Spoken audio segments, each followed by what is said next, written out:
Poets and Writers was for me an invitation to a literary life long before I had a sense that a literary life was available to me. When I need inspiration, I turn to poets and writers. When I want useful literary news, I turn to poets and writers. When I want to be in community with my community, I turn to poets and writers. When I want to give beginning writers the best information on where to turn for publication and prizes. When I want to find a community of writers. When I want to get paid as a writer or pay other writers. When I want to organize a Spanish language writing workshop accessible to the immigrant community to which I belong. When I want to discover all the things I have neglected and forgotten to do as a professional, I turn to poets and writers. Hello there. You can probably tell I live a long way from New York City. So when I need to keep abreast of what's going on in the publishing industry, I turn to poets and writers. When I need to connect with my fellow writers in the national, regional, or local community. When I want to go deeper into craft. When I want to feel like I'm part of a writing community. When I need a reminder of why I do this. When I want to remember why I do this. When I'm curious about what's animating the wider literary landscape in this country, I turn to poets and writers.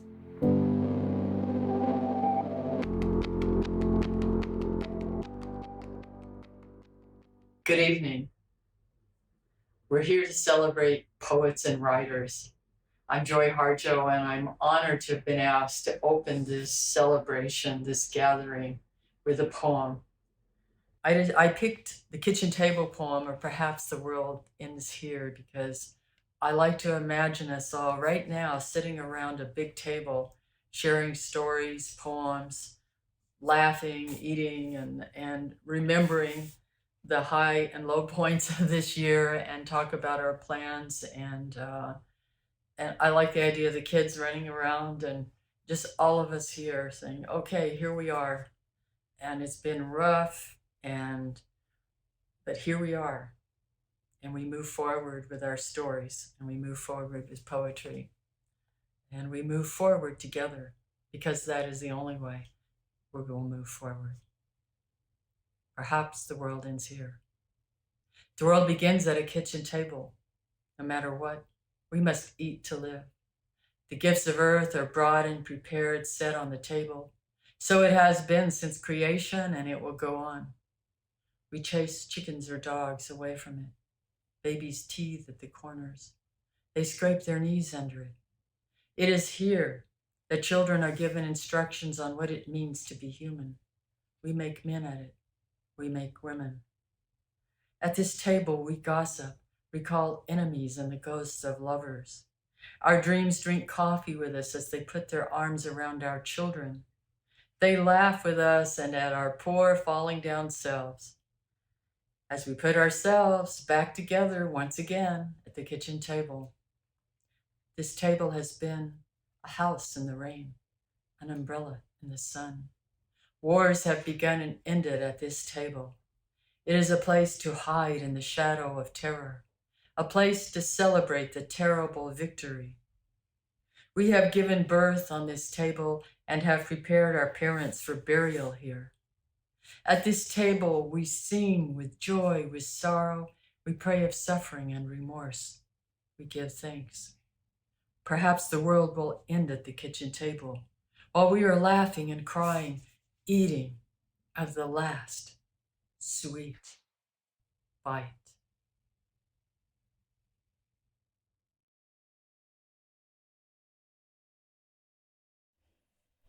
Good evening. Welcome to writers, readers, and book lovers everywhere.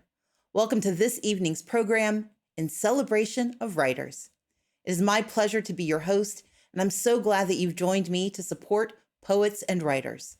Since 1970, writers have turned to poets and writers for information about how to get published, for encouragement and validation, for financial support of community literary events, and perhaps most importantly of all, for connection with other writers.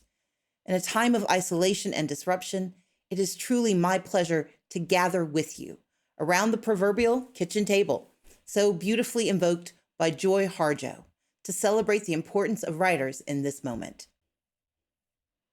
Writing and storytelling is an essential part of who I am and who we are as a society. It allows us to create a pathway to experience things that we may not have had contact with in our daily lives, especially if you grow up in a marginalized or disadvantaged community. My love of reading and storytelling came from my parents. My mother was a college librarian. My father was dyslexic and had challenges with reading until he was in his 30s because he went undiagnosed. Despite this, he still told some of the most fantastic stories. And together, our parents made sure we had access to all the books we could get our hands on.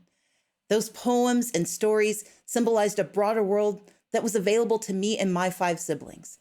I remember reading Louisa May Alcott, Gwendolyn Brooks, Richard Wright, and Charles Dickens, and getting to explore other worlds that reminded me of my own, but also gave me a different vantage point.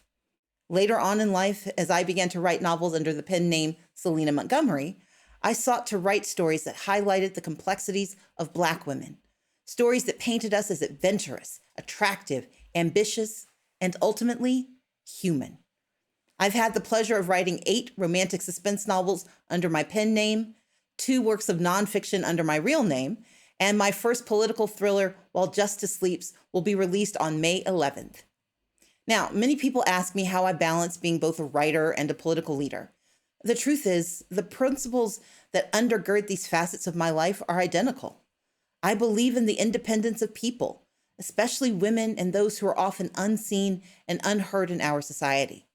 I believe in creating space for those who do not often see themselves reflected in our larger narrative by removing barriers, or better, giving them the tools they need to remove and dismantle those barriers on their own.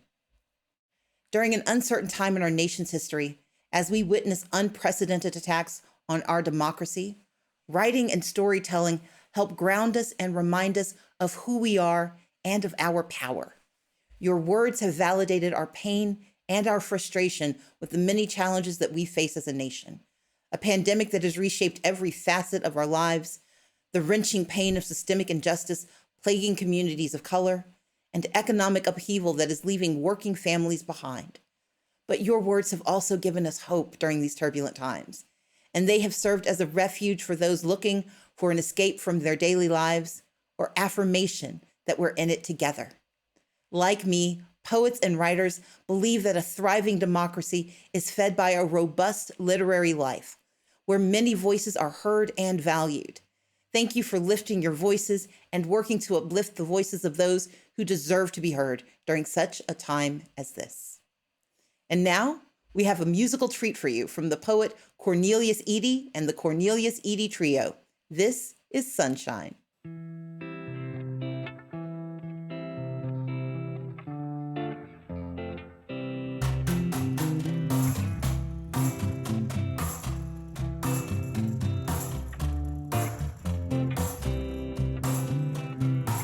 Me and my baby sitting in the rain, waiting on the sun to shine. Mr. Blues, go back to from where you came, waiting on the sun to shine. Want to know how it feels in the catbird seat, waiting on the sun to shine. Drop me off with your ass as central needs, waiting on the sun to shine.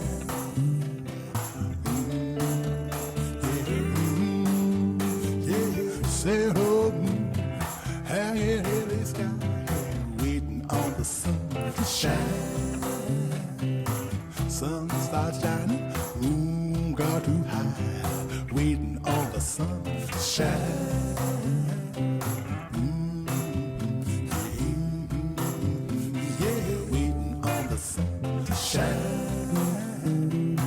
Sick and tired, listening to the blues, waiting on the sun to shine. Bound to graduate to something new, waiting on the sun to shine.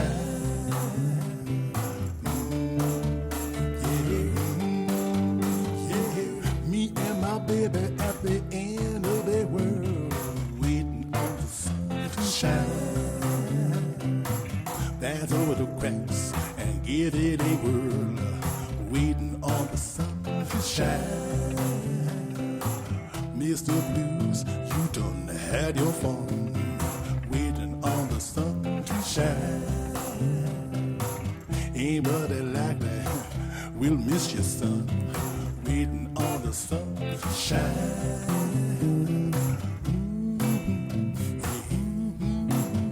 Yeah, waiting on the sun to shine.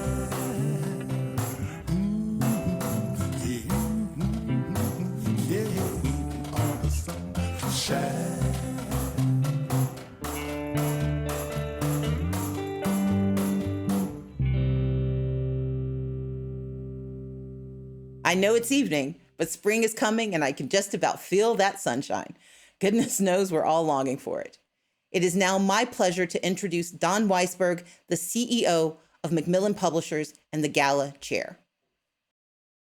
Thank you, Stacy. To be introduced by you is a great honor. You have single-handedly altered the coordinates of our country's charted course. The ability to vote in free and fair elections is what our society is built around. Your vision, your voice, and most importantly, your leadership are an inspiration to all of us. Hi, everyone. I'm Don Weisberg, Chief Executive Officer of Macmillan Publishers. I am privileged to be the Gala chairperson for tonight's celebration of poets and writers, and I want to thank you for joining us. While many of you tuned in tonight will be familiar with the work and service of poets and writers, some of you may not be. Poets and Writers is an organization for more than 50 years has worked behind the scenes to establish a community, to foster opportunity, to promote awareness, to support the creative process through development, communication, and outreach. The mission of Poets and Writers is rooted in the belief that literature is vital to sustaining a vibrant culture. Now more than ever, that directive is critical. Poets and Writers was founded in 1970, and in the half-century since, they have created, grown, and sustained an incredible platform for writers. Macmillan is a longtime supporter of Poets and Writers, which from the beginning has provided programs and services free of charge, establishing access to information to all writers, helping to break down barriers and enabling writers of all backgrounds to make their voices heard. Aspiring writers everywhere hoping ultimately to publish, who want and need information about how to begin honing their craft, turn to Poets and Writers. Their online databases of writing contests, agents, small presses, and publishing information are invaluable and trusted resources. Your donations enable Poets and Writers to sustain its essential programming and so much more. As you will hear throughout this evening, Poets and Writers helps writers to get their work out into the world, thus enriching the lives of all of us who are readers, and in turn contributing to intellectual curiosity and discovery, as well as sparking the conversations, ideas, and experiences necessary to the ongoing evolution of our society. And tonight's big news is that together, we, or you, have raised more than $900,000 this year. I am grateful to my colleagues at Macmillan, particularly Catherine Marvin, Erin Coffey, Sheila Roche, and Bill Barry, for their work in making this evening so successful. I'd also like to thank those companies and individuals who joined us as leaders in this effort. First among these is the premier underwriter of this evening's event, Penguin Random House, and my dear friend Madeline McIntosh. Thank you also to our lead underwriters, Michelle and David Baldacci and James Patterson. And to our underwriters, Apple Books, Audible, Dan Brown, Maureen and David Egan, Hachette Book Group, HarperCollins Publishers, and the Anne and Richard Sarnoff Family Foundation. Our gratitude extends to all of you who contributed. You are a vital part of the effort in sharing our success. This has been a challenging year in ways that each of us individually and all of us collectively know too well. To have raised the amount of money that we have speaks not only to your incredible generosity, but also to your prioritization of the ongoing importance of the task at hand. We all know that America and the world are at a crossroads, and the work we do to give voice to and to create pathways for ideas, for dialogue, for writing is integral to our progress and betterment. At Macmillan, as with every publisher in this virtual room, we are in the business of discovery, and the discovery of new voices is our passion. Poets and Writers is in the business of helping these new voices be heard, thus helping all of us make connections. Tonight is a testament to the power of the written word and the gift to all of us that is reading. Along with having the honor of chairing this event, I am filled with gratitude to be sharing this evening's program with such awe-inspiring individuals. Oprah Winfrey, you are and have long been a force for good in this world. You have arguably brought more readers to books than anyone on this planet. Thank you. And now I'd like to introduce my good friend, the indomitable and unstoppable Amy Berkauer, President of the Board of Poets and Writers. Hi, Amy. Hi, Don. It's so good to see you. I didn't realize how much I missed you. It's been a while, but we are going to see each other soon, I presume. I hope so. So, Don, I want to thank you for saying yes.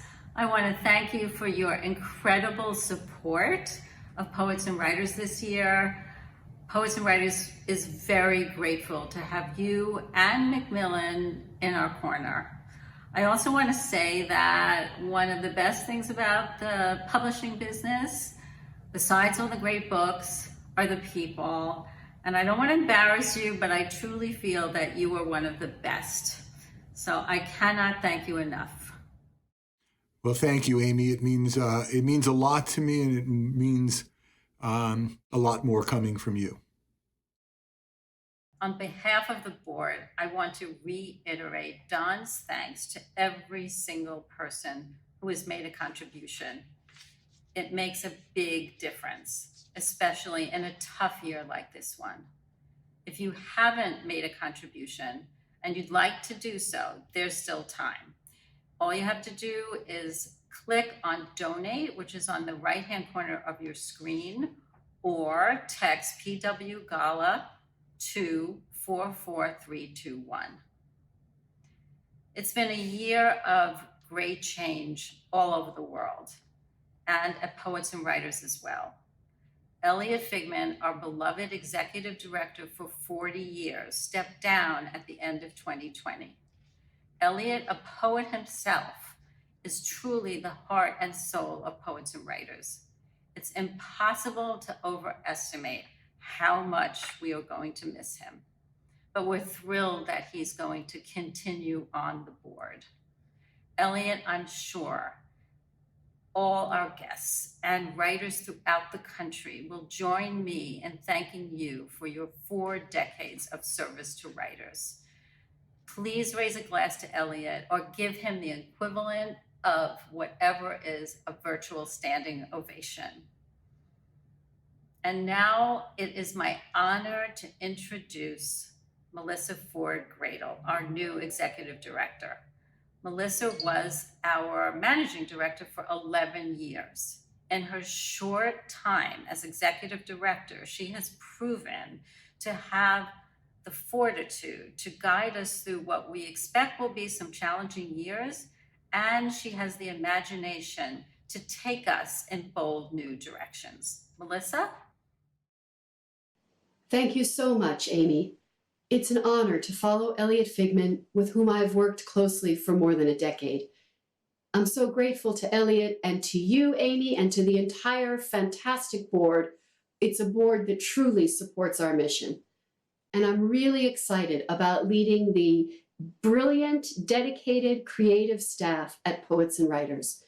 I want to acknowledge the really terrific work that they've been doing under very difficult circumstances. We've all been working at home, of course, for the past year, and I'm so proud of what we've been able to accomplish. So here are just a few highlights. Thanks to Elliot's leadership, we established the Poets and Writers COVID-19 Relief Fund, and we were able to offer emergency grants to 150 writers in 33 states. The Poets and Writers Complete Guide to Being a Writer was published by Avid Reader Press last April and will continue to be an indispensable resource. We adapted our programs in order to support writers exploring the possibilities of virtual events, and we helped to amplify the voices of BIPOC writers by creating special grant opportunities for writers to curate and present online literary programs. Our editorial staff covered the pandemic and its impact on writers, as well as the nation's reckoning with racial justice as it pertains to the publishing and literary communities. Your contributions tonight will allow us to keep building on a remarkable history of service to writers. The funds raised tonight will sustain Poets and Writers magazine, the award-winning publication that writers everywhere turn to for trustworthy information and inspiration. Your contribution also supports the Readings and Workshops program, which funds writers giving readings and leading writing workshops in community-based settings all over the country. Through Readings and Workshops, we support about 2,000 events every year. That's an average of 5 events every day. United States of Writing is a new initiative that we're piloting in Detroit, Houston, and New Orleans to help writers build community. Stay tuned as United States of Writing expands to more cities in the years ahead. Our website is a treasure trove of useful information for writers, and we've just added a significant new feature, Poets and Writers Groups. It's a peer-to-peer networking tool to facilitate writing groups, and it's offered entirely for free. Your contributions make all of this possible, so the overwhelming success of this evening's event is truly heartening. We have raised over $900,000. You can help us reach our goal by making a donation now. Click the Donate button in the top right corner of your screen or text PW Gala to 44321. That's PW Gala to 44321. And thank you very much.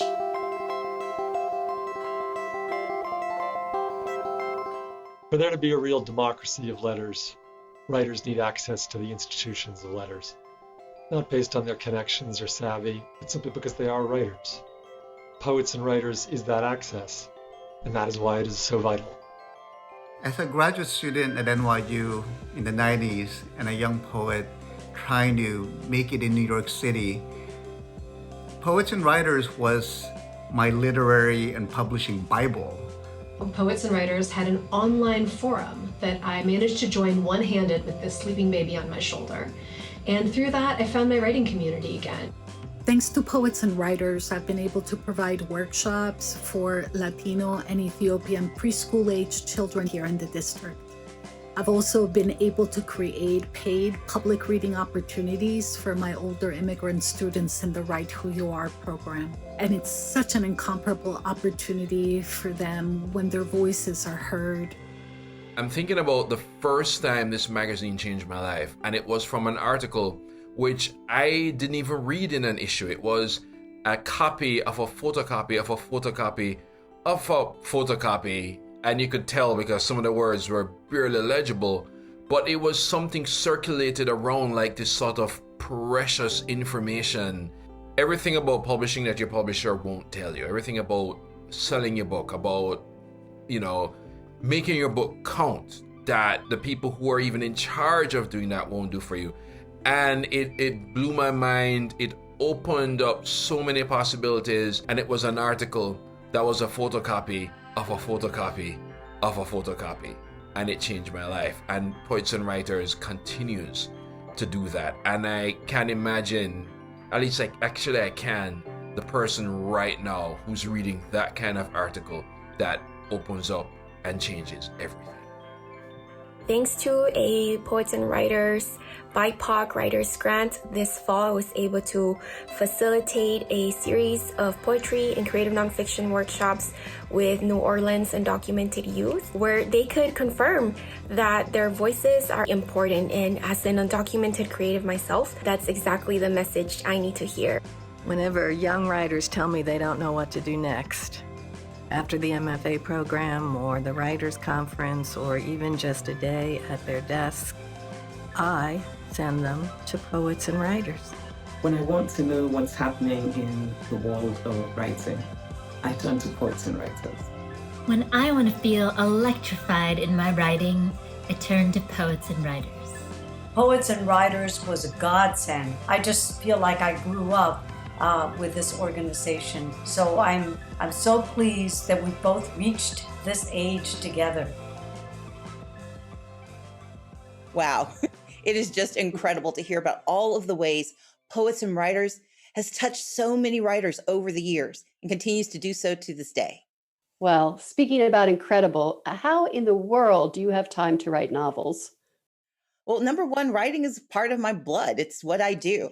But I have learned that it's really easy to write when you know you've got a deadline looming. Well, Melissa, it is now my true pleasure and honor to introduce tonight's special guest, Oprah Winfrey. Last year, Poets and Writers selected Miss Winfrey to receive the 2020 Leadership Award, but the event was, of course, canceled as stay-at-home orders were implemented in the early weeks of the pandemic. We are thrilled to have an opportunity to acknowledge Miss Winfrey this evening. The Poets and Writers Leadership Award honors an individual who has transformed and enlivened the field. Certainly there is no one who better exemplifies that description than Oprah Winfrey. When she started Oprah's Book Club in 1996 as part of the Oprah Winfrey Show, long before virtual meetings were in vogue, I might add, she became the moderator of the biggest book club the world has ever known. The book club has gone through several transformations and continues now in partnership with Apple Books. What I'm struck by, though, is the range of writing she has chosen over the years. Many wonderful contemporary books, of course, but also classic titles by William Faulkner, Leo Tolstoy, Gabriel Garcia Marquez, and of course, several books by the singular Toni Morrison. You truly get a sense of what an adventurous reader Oprah is. When she selected a recent title for the book club, the author was assured of gigantic sales. It was as good as winning the lottery. But if you think about it, it was really readers who benefited most. An author like Toni Morrison, one of the towering figures of American literature, we can all agree that she was great, would be read forever. She needed no boost from Oprah. But the boost that Oprah provided was delivered to readers. Thanks to Oprah, readers all over America, all over the globe, discovered Toni Morrison. Oprah invited us in, told us that these works, from Tolstoy to Morrison, have meaning for our own lives. Along the way, she has been willing to embrace difficult conversations that needed to be had. In this way, she has modeled how readers can engage with the ideas and the challenges of our times, even some very uncomfortable ones. And she has done more than perhaps anyone else in our time to connect writers with readers and to keep books front and center in our cultural discourse. To help us celebrate Poets and Writers this evening, Miss Winfrey invited two authors to join her in thinking about what it means to be writing now. Let's listen in as she talks with Isabel Wilkerson, author of Caste, and Cheryl Strayed, known to many as Dear Sugar, and the author of Wild. Thank you so much, Stacey Abrams. Thank you all for being here with us tonight as we honor the work and words of authors. So I say hello, everybody. This is truly an event with my favorite kind of people, poets and authors. So it's so nice to gather this evening, even virtually, me from my garden in Maui, to talk to you all. So I want to say thank you to the Poets and Writers for the honor of the Leadership Award. I really need no awards because I just love books and the spreading of books to anyone who will listen. I've been doing that for as long as I can remember. So I just want to say thank you for the Leadership Award and giving me the opportunity to be in the presence of so many great writers and poets this evening. So I have brought with me tonight, because I wanted to do something a little different, two incredible authors who also happen to have both been selected by me for the Oprah's Book Club. And I selected them because at the time that I first read Wild, it was life-changing to me personally because it allowed me to see courage from a different point of view. And I think I actually became more courageous after reading it. And then Isabel Wilkerson's book, Caste, changed me forever. So I'll be talking with Isabel Wilkerson and Cheryl Strayed. So please help me in welcoming both of them. Thank you for being here tonight. Hey, Cheryl. Hi, Oprah. It's so wonderful to be here with you. Thank you so much. Well, earlier tonight, U.S. Poet Laureate Joy Harjo, who I've also talked to on Super Soul Sunday, graced us with a poem. And earlier this year, I think America was mesmerized. We were surprised by our collective pride in hearing Amanda Gorman recite her beautiful inauguration poem, The Hill We Climb. I was so proud, actually, of the way she just kind of stepped into the moment in that beautiful Prada coat. And I just wanted to ask you, what went through your mind as you saw the response and why you think that resonated so strongly? I agree. It was such a powerful moment to see that young woman stand up there and read those words she wrote. I think it made me so proud. I'm always proud when I see other poets and writers speak their truth, stand in their courage and their strength, and share their vision of beauty. I think what was so powerful in particular to me about hearing Gorman's poem is that it was offering us a vision of America that I think was really honest, that it demanded something of us. It didn't gloss over the painful parts of our nation, the wounds that we still need to heal.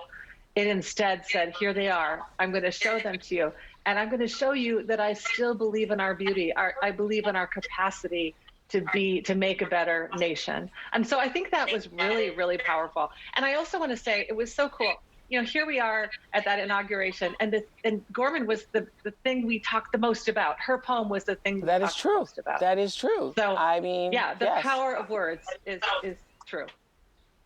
Okay, Isabel, are you available to answer that question? I am. I feel, first of all, such an honor and it's just so thrilling to be back with you.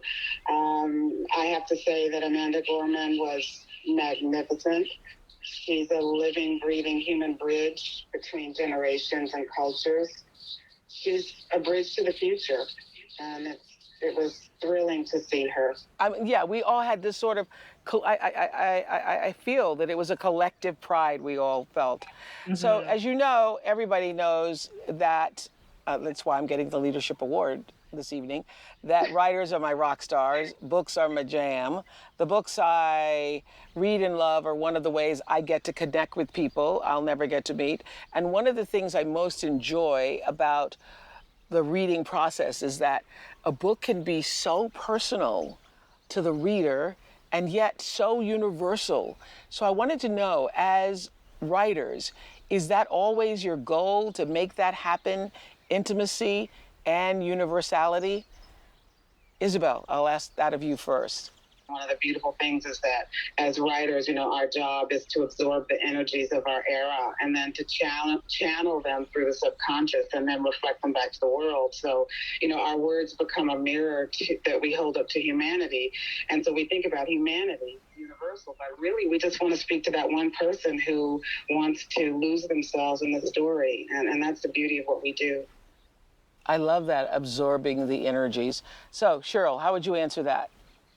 Yeah, absolutely. Everything Isabel said. And I want to say about that, you said cast changed you forever. It changed me forever too. And we're very different people. I love the way that books can be a bridge, that we read a writer's words and we're schooled by them, we're moved by them, we're changed by them. And it allows us to see what we couldn't see before. Those words on the page illuminate new truths for us.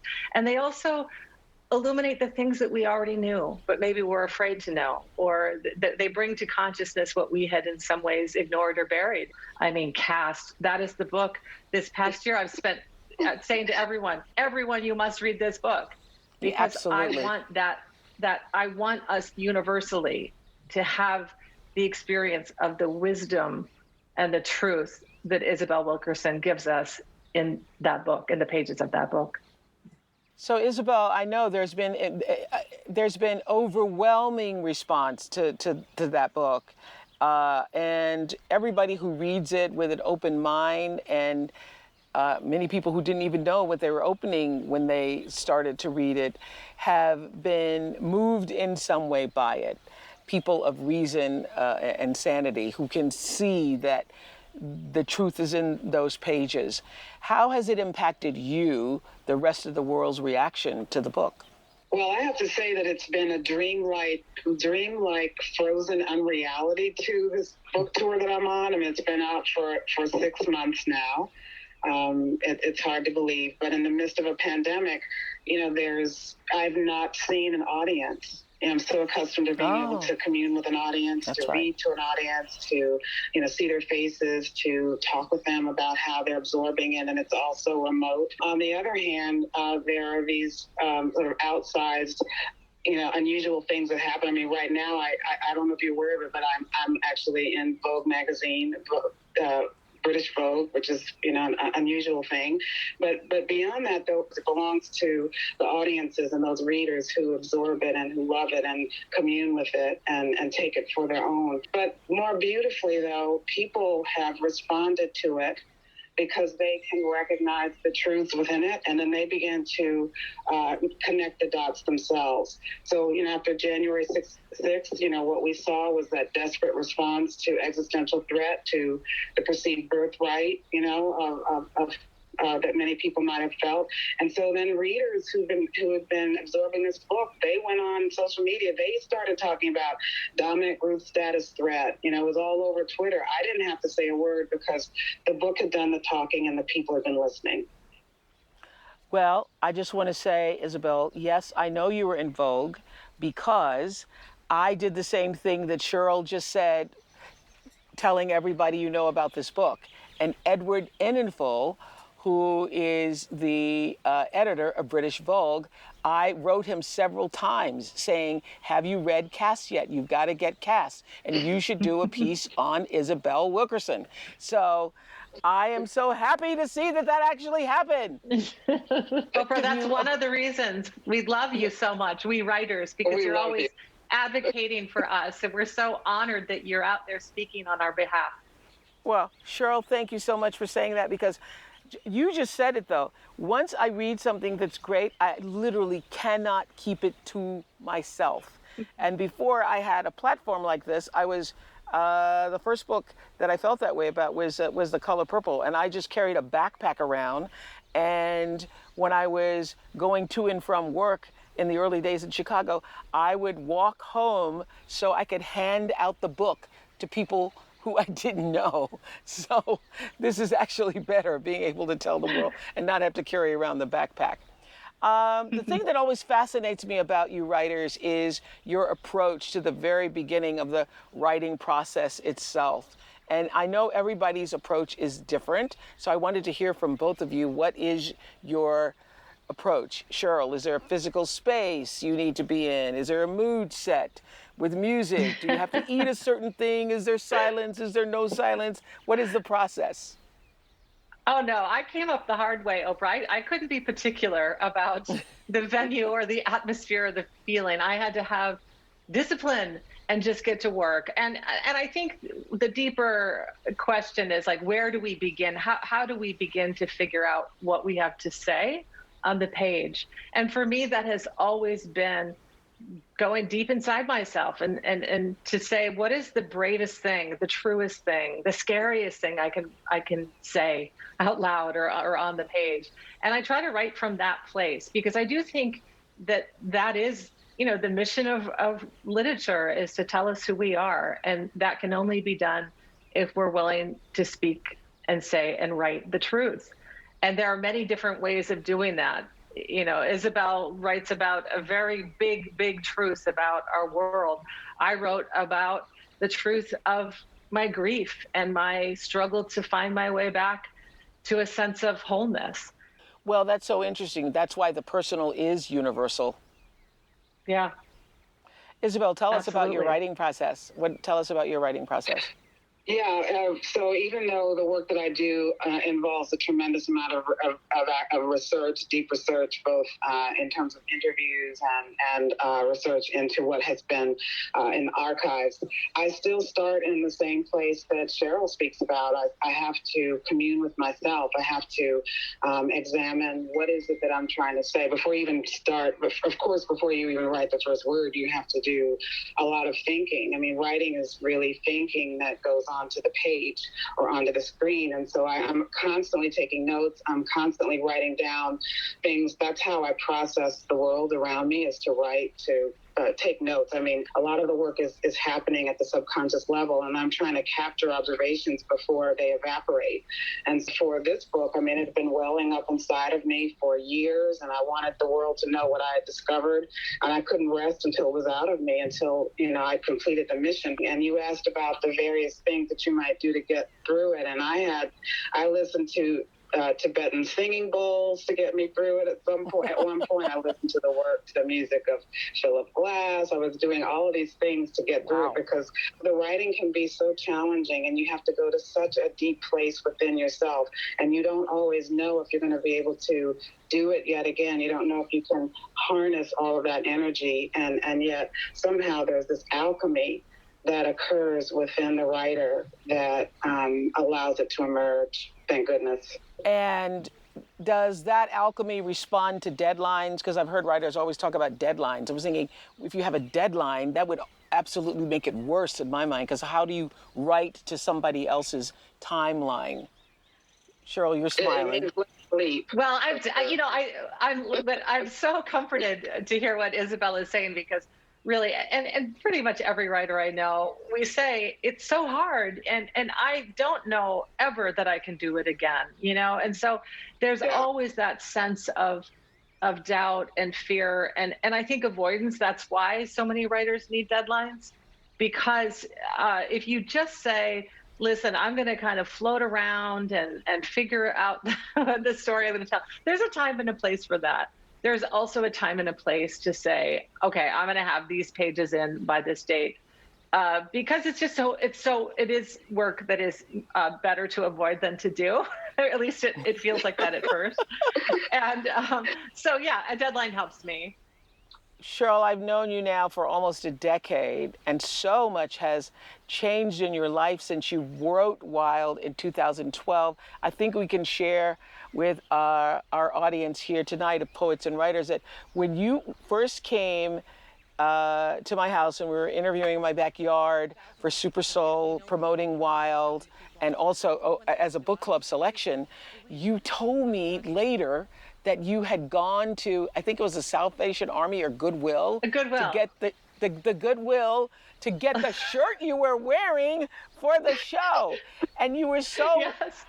And you were talking about, like, you just wish you could get an office or something. I was like, girl, you can have more than an office once this book starts selling. So your life has changed so much, not just in terms of, you know, what you're physically able to acquire. Did you ever imagine that your story, letting readers into the most vulnerable personal parts of your life, would end up empowering so many? Or maybe that's why you wrote it.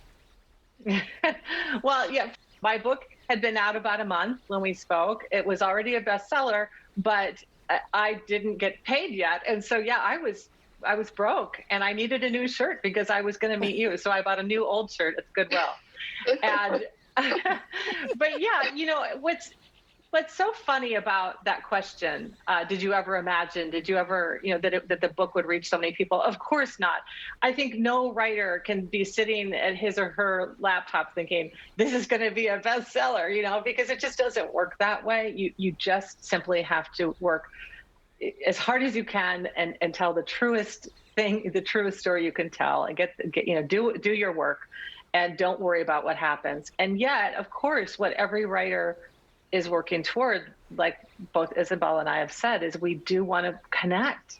You know, we do want people to see themselves in our work. We want people to see the world in a new way because they read a sentence or a paragraph or a page we wrote. And so I have always been really ambitious. I always set about for my life and my work to have an impact. And as a woman, that can be hard to say. But for whatever reason, as a little girl, I always just said, I want to bring beauty and truth into the world through my writing. And so I'm going to keep faith with that work. And so, of course, everything glorious that has happened with Wild has been a grand surprise. And yet also, I put years into making that happen. So both things can be true. Both are true. So final question to both of you. The great Cicely Tyson just released a memoir before her passing called Just As I Am. And in that book, she talks about how every character she ever played left her with something, taught her something about herself.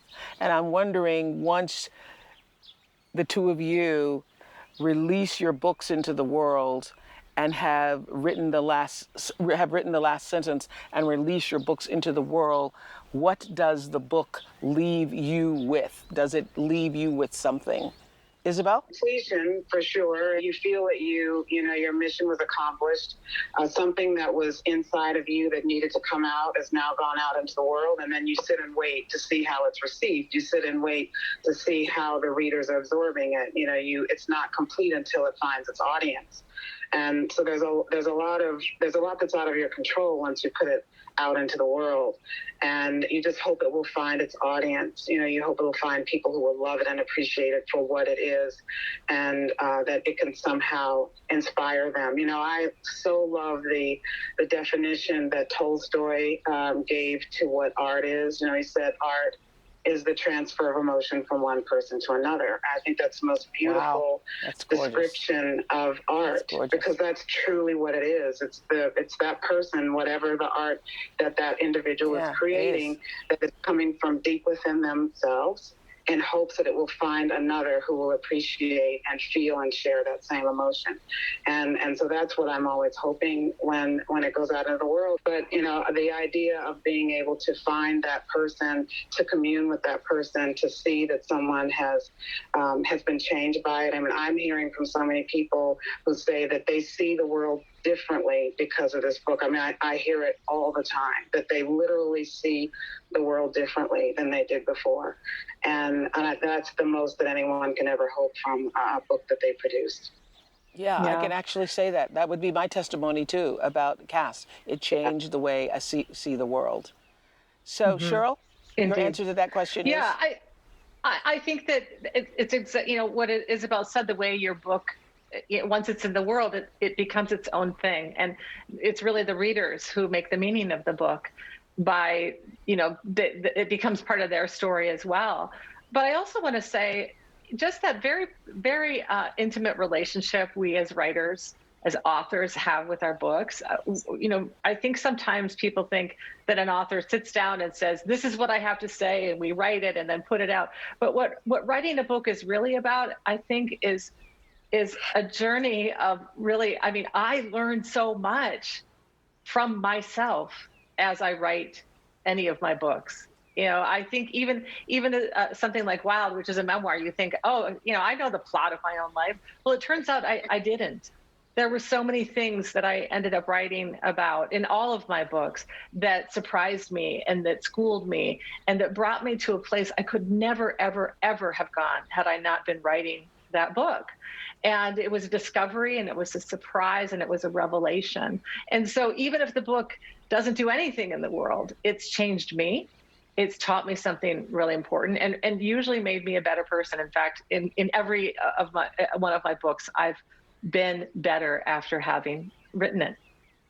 Yeah, that's exactly what I was looking for. Thank you both, Isabel and Cheryl, for joining me in this conversation.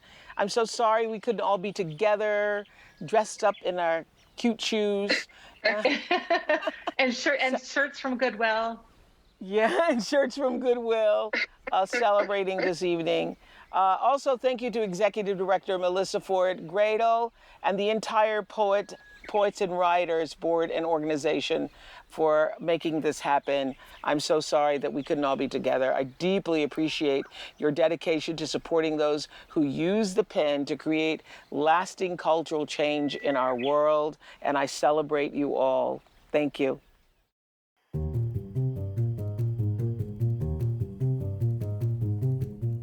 When I want to know what's happening with writers in the States, I turn to Poets and Writers. For decades, I've known Poets and Writers as a source of trustworthy information for writers, and it just gets better with age. One of the grandest moments as a poet was when my name and address was added to the Poets and Writers directory. It was one of those milestones that says, she's a professional. You can pay her for her work. The directory opened doors. And of course, it was the grand party they gave me when I got the Jackson Poetry Prize in 2017. I remember when I was an undergrad at Berkeley, I'd go down to Cody's Books on Telegraph Avenue, and I discovered Poets and Writers magazine.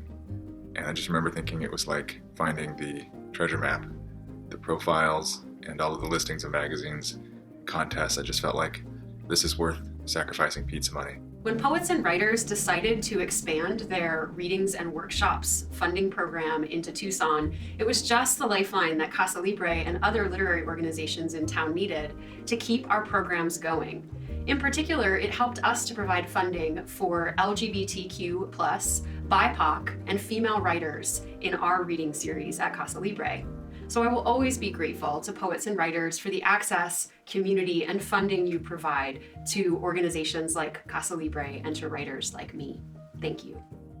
Being profiled in Poets and Writers was a huge honor because it meant that Poets and Writers has been there for my whole journey. From when I was an up-and-coming writer to when I was featured for my first book to now featured for my latest book. But most importantly, Poets and Writers was the engine that helped me understand that my role as a writer is more than just trying to be published. And it's about helping other writers. And that is the echo that the institution and the magazine creates in my own head, the need to be present for others. Wasn't that just fantastic? Writers, poets, readers, book-loving friends everywhere, thank you so much for joining us. There has never been a more important time to support the vital and necessary organizations that sustain writers. If you've contributed this evening, thank you. If you have not, please make a contribution right now. Just like democracy itself, organizations like Poets and Writers only thrive with our active support. So if you care about writers and writing, pitch in to keep this amazing work going. There was something for me a bit lonely when I started out writing, and Poets and Writers became a kind of companion. It was the magazine that introduced me to how publishing works. It was the magazine that gave me information about workshops and conferences so that I could apply to them. It was the magazine that reported what other people had won, which for me was a source of inspiration because it meant that I saw what was possible. I was teaching high school in a small town in Massachusetts, where the last thing I understood was that there were other people like me trying to make poems, trying to figure out what to do with poems once you've made them. One day, though, I went to the bookstore and discovered a copy of Poets and Writers. And immediately, a whole world was opened up to me. I had no idea there were other living writers making lives with their writing, nor did I know of all the other opportunities, workshops, conferences, contests that were out there for sharing one's work and getting feedback.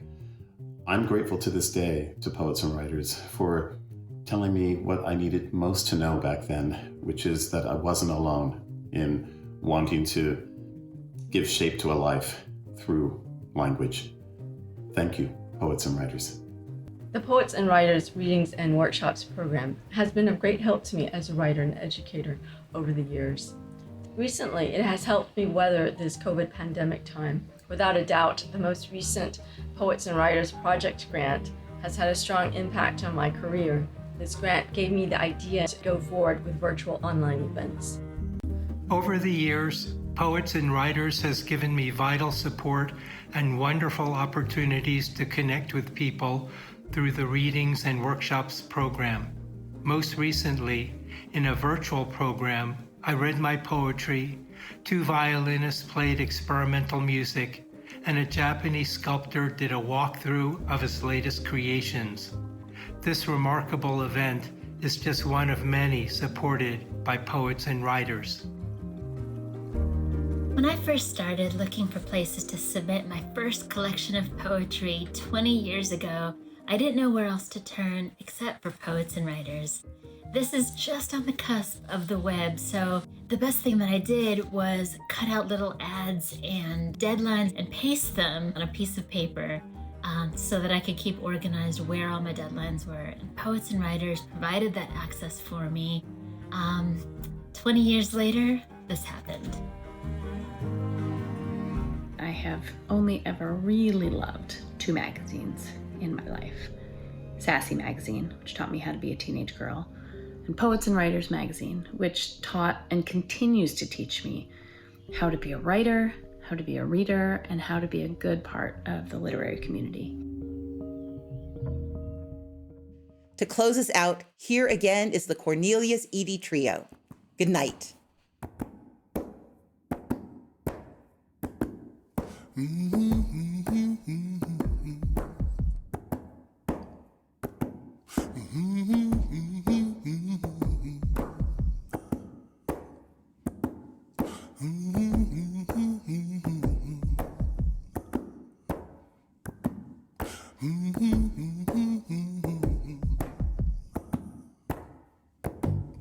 Old John Henry's hammer rang. He shook the town and the sparks sang. Everybody know all over the land. All it takes is one good man. All it takes is one good man. Plant your feet and take a stand. Laugh at the devil straight in his hand. Pluck the truth from his alibi.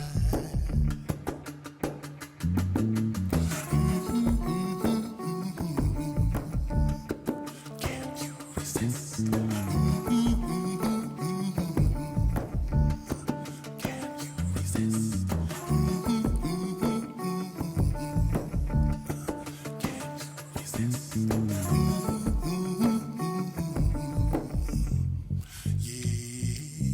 The odds were 1,000 to 1.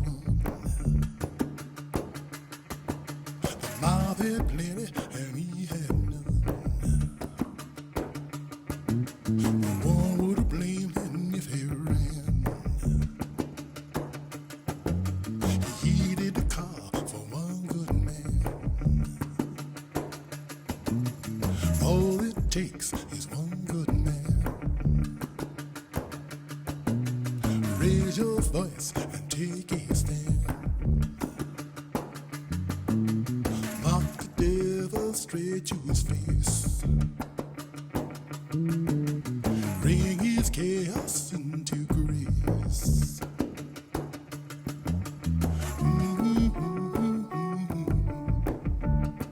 Can you resist? Can you resist?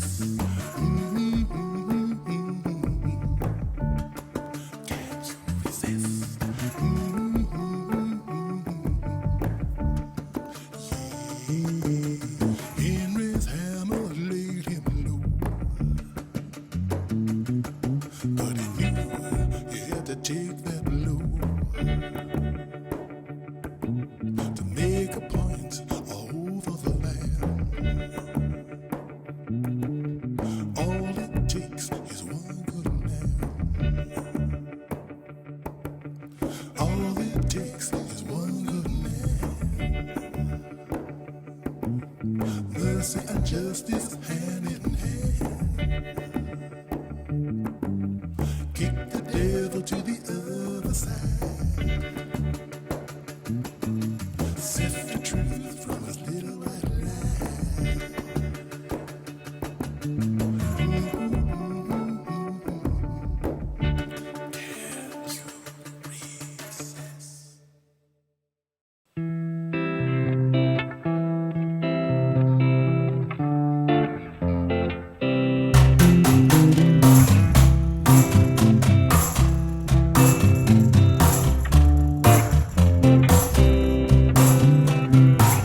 Me and my baby sitting in the rain, waiting on the sun to shine. Mr. Blues, go back to from where you came, waiting on the sun to shine. Want to know how it feels in the catbird seat, waiting on the sun to shine. Drop me off where joy and satisfaction meets, waiting on the sun to shine.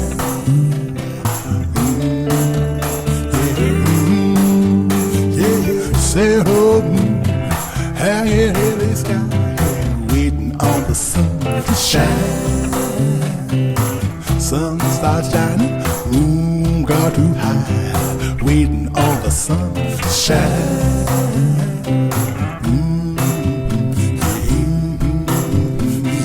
Waiting on the sun to shine.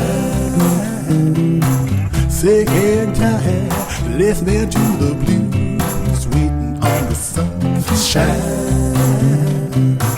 Bound to graduate to something new, waiting on the sun to shine.